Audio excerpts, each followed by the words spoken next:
ओम श्री परमात्मने नमः। जय श्री कृष्ण। राधे राधे। श्रीमद् भगवद गीता का 3रा अध्याय सुनने जा रहे हैं। अर्जुन बोले, हे जनार्दन, यदि आपको कर्म की अपेक्षा ज्ञान श्रेष्ठ मान्य है तो फिर हे केशव, मुझे भयंकर कर्म में क्यों लगाते हैं? आप मिले हुए से वचनों से मेरी बुद्धि को मानव मोहित कर रहे हैं। इसलिए उस एक बात को निश्चित करके कहिए जिससे मैं कल्याण को प्राप्त हो जाऊं। श्री भगवान बोले, हे निष्पाप, इस लोक में 2 प्रकार की निष्ठा मेरे द्वारा पहले कही गई है। उनमें से सांख्य योगियों की निष्ठा तो ज्ञान योग से और योगियों की निष्ठा कर्म योग से होती है। मनुष्य न तो कर्मों का आरंभ किए बिना निष्कर्मता को यानी के योग निष्ठा को प्राप्त होता है और न कर्मों के केवल त्याग मात्र से सिद्धि यानी के सांख्य निष्ठा को ही प्राप्त होता है। निसंदेह कोई भी मनुष्य किसी भी काल में क्षण मात्र भी बिना कर्म किए नहीं रहता, क्योंकि सारा मनुष्य समुदाय प्रकृति जनित गुणों द्वारा परवश हुआ कर्म करने के लिए बाध्य किया जाता है। जो मूढ़ बुद्धि मनुष्य समस्त इंद्रियों को हठपूर्वक ऊपर से रोककर मन से उन इंद्रियों के विषयों का चिंतन करता रहता है, वह मिथ्याचारी अर्थात दंभी कहा जाता है। किंतु हे अर्जुन, जो पुरुष मन से इंद्रियों को बस में करके अनासक्त हुआ समस्त इंद्रियों द्वारा कर्म योग का आचरण करता है, वही श्रेष्ठ है। तू शास्त्र विहित कर्तव्य कर्म कर, क्योंकि कर्म न करने की अपेक्षा कर्म करना श्रेष्ठ है तथा कर्म न करने से तेरा शरीर निर्वाह भी नहीं सिद्ध होगा। यज्ञ के निमित्त किए जाने वाले कर्मों से अतिरिक्त दूसरे कर्मों में लगा हुआ ही यह मनुष्य समुदाय कर्मों से बंधता है। इसलिए हे अर्जुन, तू आसक्ति से रहित होकर उस यज्ञ के निमित्त ही भली भांति कर्तव्य कर्म कर। प्रजापति ब्रह्मा ने कल्प के आदि में यज्ञ सहित प्रजाओं को रचकर उनसे कहा कि तुम लोग इस यज्ञ के द्वारा वृद्धि को प्राप्त हो और यह यज्ञ तुम लोगों को इच्छित भोग प्रदान करने वाला हो।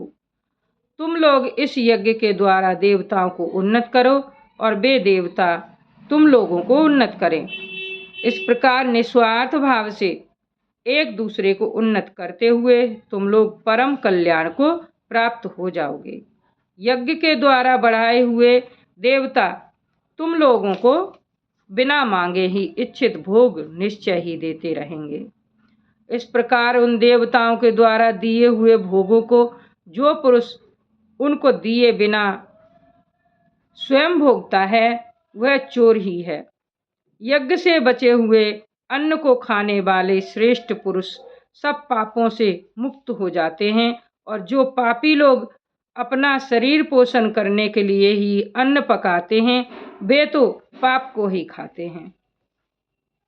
संपूर्ण प्राणी अन्न से उत्पन्न होते हैं। अन्न की उत्पत्ति वृष्टि से होती है और वृष्टि यज्ञ से होती है और यज्ञ विहित कर्मों से उन्नत होने वाला है। कर्म समुदाय को तू वेद से उत्पन्न और वेद को अविनाशी परमात्मा से उत्पन्न हुआ जान। इससे सिद्ध होता है कि सर्वव्यापी परम अक्षर परमात्मा सदा ही यज्ञ में प्रतिष्ठित है। हे पार्थ, जो पुरुष इस लोक में इस प्रकार परंपरा से प्रचलित सृष्टि चक्र के अनुकूल नहीं बरतता अर्थात अपने कर्तव्य का पालन नहीं करता, वह इंद्रियों के द्वारा भोगों में रमण करने वाला पापायु पुरुष व्यर्थ ही जीता है। परंतु जो मनुष्य आत्मा में ही रमण करने वाला और आत्मा में ही तृप्त तथा आत्मा में ही संतुष्ट हो, उसके लिए कोई कर्तव्य नहीं है। उस महापुरुष का इस विषय में न तो कर्म करने से कोई प्रयोजन रहता है और न कर्मों के न करने से ही कोई प्रयोजन रहता है तथा संपूर्ण प्राणियों में भी इसका किंचन मात्र भी स्वार्थ का संबंध नहीं रहता। इसलिए तू निरंतर आसक्ति से रहित होकर सदा कर्तव्य कर्म को भली भांति करता रहे, क्योंकि आसक्ति से रहित होकर कर्म करता हुआ मनुष्य परमात्मा को प्राप्त हो जाता है। जनक आदि ज्ञानी जन भी आसक्ति रहित कर्म द्वारा ही परम सिद्धि को प्राप्त हुए थे। इसलिए तथा लोक संग्रह को देखते हुए भी तू कर्म करने के ही योग्य है, अर्थात तुझे कर्म करना ही उचित है। श्रेष्ठ पुरुष जो जो आचरण करता है, अन्य पुरुष भी वैसा वैसा ही आचरण करते हैं। वह जो जो कुछ प्रमाण कर देता है, समस्त मनुष्य समुदाय उसी के अनुसार बरतने लग जाता है। हे अर्जुन, मुझे इन तीनों लोकों में न तो कुछ कर्तव्य है और न कोई भी प्राप्त करने योग्य वस्तु अप्राप्त है, तो भी मैं कर्म में ही बरतता हूँ।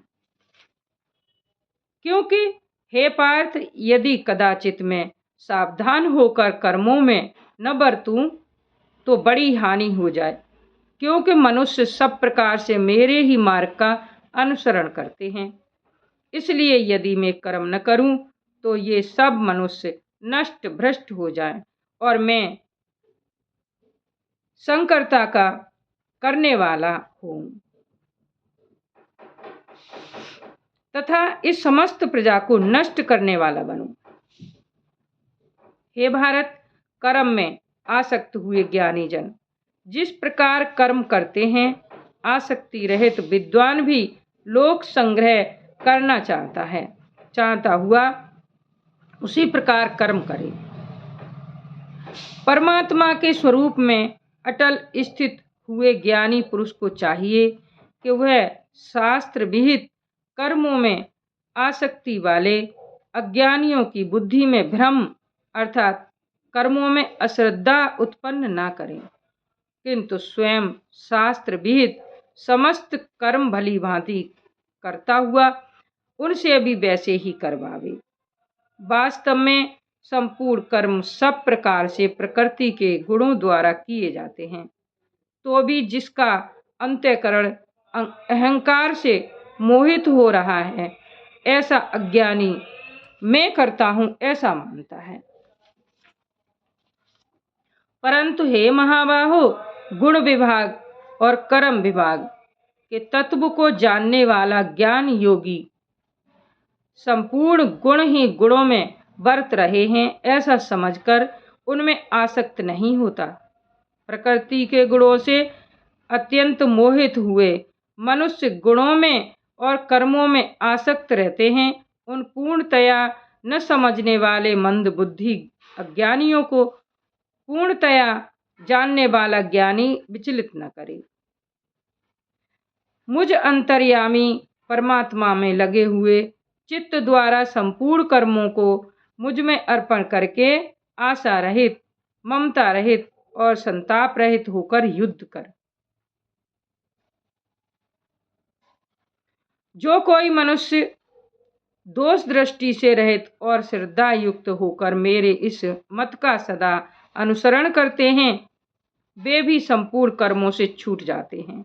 परंतु जो मनुष्य मुझ में दोष आरोपण करते हुए मेरे इस मत के अनुसार नहीं चलते, उन मूर्खों को तू संपूर्ण ज्ञानों में मोहित और नष्ट हुए ही समझ। सभी प्राणी प्रकृति को प्राप्त होते हैं, अर्थात अपने स्वभाव के परवश हुए कर्म करते हैं।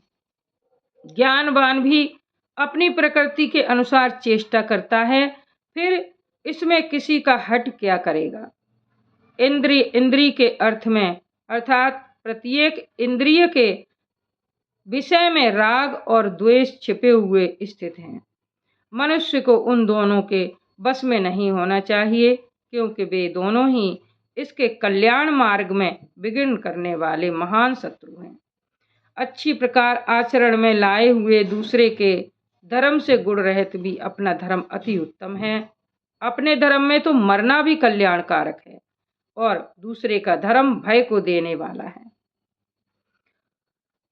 अर्जुन बोले, हे कृष्ण, तो फिर यह मनुष्य स्वयं न चाहता हुआ भी बलात् लगाए हुए की भांति किससे प्रेरित होकर पाप का आचरण करता है? श्री भगवान बोले, रजोगुण से उत्पन्न हुआ यह काम ही क्रोध है।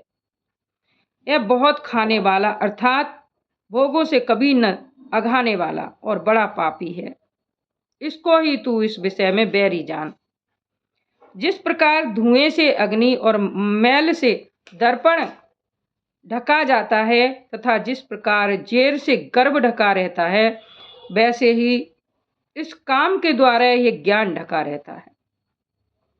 और हे अर्जुन, इस अग्नि के समान कभी न पूर्ण होने वाले काम रूप ज्ञानियों के नित्य बैरी के द्वारा मनुष्य का ज्ञान ढका हुआ है। इंद्रियां, मन और बुद्धि ये सब इसके वास स्थान कहे जाते हैं। यह काम इन मन, बुद्धि और इंद्रियों के द्वारा ही ज्ञान को आच्छादित करके जीवात्मा को मोहित करता है। इसलिए हे अर्जुन, तू पहले इंद्रियों को वश में करके इस ज्ञान और विज्ञान का नाश करने वाला महान पापी काम को अवश्य ही बलपूर्वक मार डाल। इंद्रियों को स्थूल शरीर से पर यानी के श्रेष्ठ, बलवान और सूक्ष्म कहते हैं। इन इंद्रियों से पर मन है और मन से भी पर बुद्धि है, और जो बुद्धि से भी अत्यंत पर है वह आत्मा है।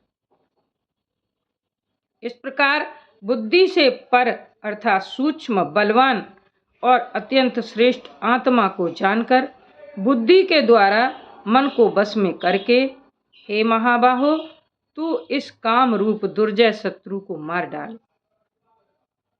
बोले श्री कृष्ण भगवान की जय। ओम तत्सत्। श्रीमद् भगवत गीता ब्रह्म विद्यायाम योग शास्त्रे श्री कृष्ण अर्जुन संवादे कर्म योगो नामक तृतीय अध्याय। बोले श्री कृष्ण भगवान की जय। श्रीमद् भगवत गीता अवश्य सुननी चाहिए। देखिए, अच्छे और बुरे कर्म दो प्रकार के होते हैं। तो अच्छाई ग्रहण करके कल्याण को प्राप्त होते हैं और बुराई ग्रहण करके हम अधोगति को प्राप्त होते हैं। इसलिए अच्छाई ग्रहण करनी चाहिए, श्रीमद् भगवत कथा सुननी चाहिए, और कथा अच्छी लगे तो सब्सक्राइब करें और चैनल को लाइक करें और शेयर करें। बोले श्री कृष्ण भगवान की जय।